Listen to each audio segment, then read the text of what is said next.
هند افغانستان ته راګرځېدل پیل کړي دي. په سلامونو مو هرکلی کوم. زموږ یوټیوب چینل ته پخیر راغلی. که غواړئ په بشپړه توګه معلومات ترلاسه کړئ نو ویډیو راسره تر پایه وګورئ.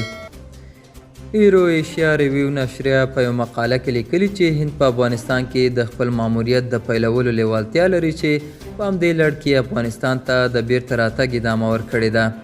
دغه نشریه وایي هند په افغانستان کې خپلې ګټې لري چې د هغې لپاره غواړي په افغانستان کې حضور ولري، خو ترڅنګ یې د امریکا لارښوونې هم عملي کوي.